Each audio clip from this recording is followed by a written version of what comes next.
Sanction చేస్తున్నందుకు కేంద్ర ప్రభుత్వానికి ప్రత్యేకంగా నితిన్ గడ్కరీ గారికి ధన్యవాదాలు తెలియజేస్తున్నాం. నా తరఫున, మా ప్రభుత్వం, మా ముఖ్యమంత్రి గారి తరఫున ముఖ్యంగా ఈరోజు సంబంధించిన మీటింగ్లో ఈ శ్రీశైలం రోడ్డుని ఖచ్చితంగా చేస్తానని చెప్పి కేటగిరికల్గా ఆయన ఓపెన్గా చెప్పింది. డబుల్ డెక్కర్ రోడ్డు చెప్పిన ఆయనకు ఈ విషయం, ఈ ట్రాఫిక్ ఇంతమంది యూటర్నీలు లక్షల మంది 5-6 లక్షల మంది ఆ ఏరియాలో ఉంటారని చెప్పేది చాలా చెప్పి డిస్కస్ చేసి వాళ్ళ ఆఫీసర్తో వీళ్ళు టేకప్ అని చెప్పిండు. ధన్యవాదాలు. సాగర్ రోడ్ ఆల్రెడీ 4 లైన్ ఉన్నది. ఇప్పుడు హ్యామ్లో మేము రాష్ట్ర ప్రభుత్వం మొత్తం 12,000 కోట్లతో మా డిపార్ట్మెంట్ ఫస్ట్ ఫేజ్లో 6,458 crores ఈ వారం 10 రోజుల్లోనే రోడ్స్ అన్ని కూడా సీఎం గారు అప్రూవ్ చేసి నా ప్రపోజల్స్ని దాన్ని కొన్ని డబుల్ రోడ్లు ఉన్నదాన్ని స్ట్రెంథనింగ్, కొన్ని 4 రోడ్లు అవసరాన్ని బట్టి స్టేట్ గవర్నమెంట్ 40%, 40-60 హ్యామ్ రోడ్స్ అంటే యాన్యుటీ మోడల్ ఎన్హెచ్ఏ గతంలో పెట్టింది కదా, అదే పద్ధతిలో మా దగ్గర కూడా స్టార్ట్ చేస్తున్నాం. ఇప్పటికి 8 రాష్ట్రాలు ఇంప్లిమెంట్ చేస్తున్నాయి. నాట్ టోల్ రోడ్స్ అవి స్టేట్ గవర్నమెంటే 10%, 40%, 10% మొబిలైజేషన్ అడ్వాన్స్ ఇస్తాం. మిగిలిన 30% కాంట్రాక్టర్ భరించాలి, మేము పే చేస్తుంటాం రన్నింగ్ బిల్స్. 60% బ్యాంక్స్తో మేము లోన్ ఇప్పించుకొని 15 yearsలో మేము రీపేమెంట్ చేసుకుంటాం. That is the ham. అది 12,000 కోట్లతో R&B రోడ్లు టేకప్ చేస్తున్నాం. అన్నీ కూడా ఫైనల్ స్టేజ్లో ఉన్నాయి. ఫస్ట్ ఫేజ్లో ఈ రోడ్స్ 6,458 కోట్లకు సంబంధించి ఈ మంత్ ఎండింగ్ టెండర్లు పిలవడం జరుగుతుంది. అలాగే పంచాయతీరాజ్లో కూడా 17,000 కోట్లతో. ఇవన్నీ ఎందుకు చేస్తున్నాం అంటే పోయిన లాస్ట్ 5 years కేసీఆర్ రోడ్ అనేది మర్చిపోయిండు. తెలంగాణ భవన్ సంబంధించి ఇప్పుడు మా ఇక్కడ రెసిడెంట్ మన శశాంక్ గోయల్ గారితో కూడా మాట్లాడినాం. మొన్న సీఎం గారితో లాస్ట్ వీక్ కూడా చర్చించినాం. దాని ఫస్ట్ పటౌట్ హౌస్ దగ్గర ఉన్న దాంట్లో నిర్మించాలని ప్లాన్స్ కూడా అయిపోయినాయి. రెండవది పక్కకున్న మన శబరి బాగ్ పక్కన ఉన్నదాన్ని కేంద్ర ప్రభుత్వం ఇది మాకు ఇవ్వండి, ఎక్స్చేంజ్లో మీకు వేరే ల్యాండ్ ఇక్కడ మంచి ల్యాండ్ ఇస్తాము, ఎక్కువ ఇస్తామని చెప్పి ఆ ప్రపోజల్ నడుస్తున్నది. ఈ ఫస్ట్ అయితే పటౌట్ house opposite to exact not opposite పక్కకున్న పటౌట్ హౌస్లో ఈ 2 monthsలోనే టెండర్స్ పిలిచి దాన్ని పీపీపీ మోడల్లా ఏ విధంగా చేయాలనో ఇక్కడ రెస్ట్రిక్షన్స్ పర్మిషన్స్కే చాలా టైం పడుతుందంట. దానికోసం మన సీఎం గారితో కూడా రివ్యూ చేయడం జరిగింది హైదరాబాద్లో.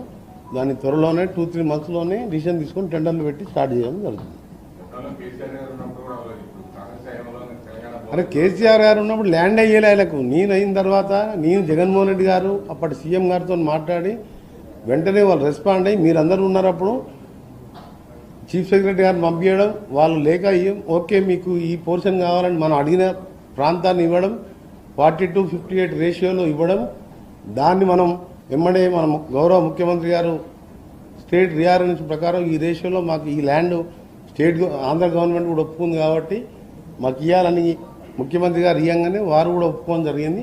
సో మన కంట్రోల్లో ఉన్నది కాబట్టి త్వరగా స్టార్ట్ చేయాలనే ప్లాను. బట్ మీకు అందరికీ తెలుసు కదా రాష్ట్రాన్ని ఎట్లా చేసిందంటే అప్పులు కుప్పలుగా చేసి ప్రాజెక్టుల పేరు మీద లక్షల కోట్లు అప్పు చేసి ఏ బ్యాంకు వాళ్ళు కూడా అప్పులు ఇవ్వని పరిస్థితుల్లో ఈ రాష్ట్రాన్ని ఒక షేప్ తీసుకొస్తూ పెట్టని పథకాలు ఒక 20,000 కోట్లతో యంగ్ ఇండియా ఇంటిగ్రేటెడ్ స్కూల్స్ నల్గొండలో టెండర్ అయిపోయి వర్క్ కూడా స్టార్ట్ చేసినాం. కొడంగల్లో స్టార్ట్ అయింది, మధురలో స్టార్ట్ అయింది. అసలు ఎవరు మేము ఎలక్షన్ మేనిఫెస్టో చెప్పలే. ఎందుకంటే పిల్లలకు నాణ్యమైన విద్యని SC, ST, BC, minority, OBC అందరూ ఒకటే దగ్గర ఉండి మంచి వాతావరణంలో స్పోర్ట్స్ ఫెసిలిటీతో ఉండాలని అలాంటి పెద్ద కార్యక్రమం నుంచి పేదవాడు సన్నం బియ్యం తినే రేషన్ కార్డులని కొత్త కార్డులు 12 ఏళ్ళు రేషన్ కార్డు ఇవ్వలే. అంటే మేము వచ్చిన కూడా 1.5 year ప్రాసెస్ పట్టింది. టాప్ ప్రయారిటీలో ఉన్నది సీఎం గారు. అందుకనే కదా వాళ్ళు ల్యాండ్ అలాట్ చేసుకోలేకపోయినా స్టేట్ గవర్నమెంట్ తన అప్రూవల్ తీసుకొని మన సెంట్రల్ హోమ్ మినిస్ట్రీకి వెళ్ళి అప్రూవల్ తీసుకొని డిపిఆర్ ప్లాన్స్ అన్నీ కూడా రెడీ అయిపోయినాయి. ప్లాన్స్ కూడా మొన్న మీకు చూపిస్తాం. దాన్ని పర్మిషన్ స్టేజ్లో ఉన్నది, పర్మిషన్ అప్లై చేసే స్టేజ్లో ఉన్నది. దాన్ని 2-3 విధాలుగా ఆలోచిస్తున్నాం. ఇక్కడ మీకు తెలిసి కట్టాలంటే చాలా పర్మిషన్ రావాలి. హై సెక్యూరిటీ ఏరియా ఇది. సో దాన్ని మ్యాక్సిమం 2 monthsలోనే వర్క్ స్టార్ట్ చేయడం జరుగుతుంది. టెండర్ ప్రాసెస్ ఇవన్నీ కూడా కంప్లీట్ చేసుకోండి. సీఎం గారు మేము ఎప్పుడు కలిసినా దాని గురించి డిస్కస్ చేస్తున్నాం. సార్ కీలక మంత్రిత్వ శాఖను నిర్వహిస్తున్నటువంటి మీరు కేంద్రం నుంచి నిధులు తీసుకురావడం రాష్ట్రం కూడా బాగా చేస్తున్నారు. కానీ మీ సోదరుడికి కూడా మంత్రి పదవి ఇస్తే ఇంకా మరింత బాగుంటుంది, నేను ప్రజల కోసం పనిచేస్తానని చెప్పి పదే తన ఆవేదన వ్యక్తం చేస్తారు. ఏం కామెంట్ చేస్తారు సార్? అంటే నేను మంత్రి పదవి ఇచ్చే స్టేజ్లో ఉన్నాను. నేను మద్దతు ఇవ్వలేరా? మద్దతు కాదు, ఇది జాతీయ పార్టీ. జాతీయ పార్టీలో కొన్ని సిస్టమ్, దాని ప్రకారం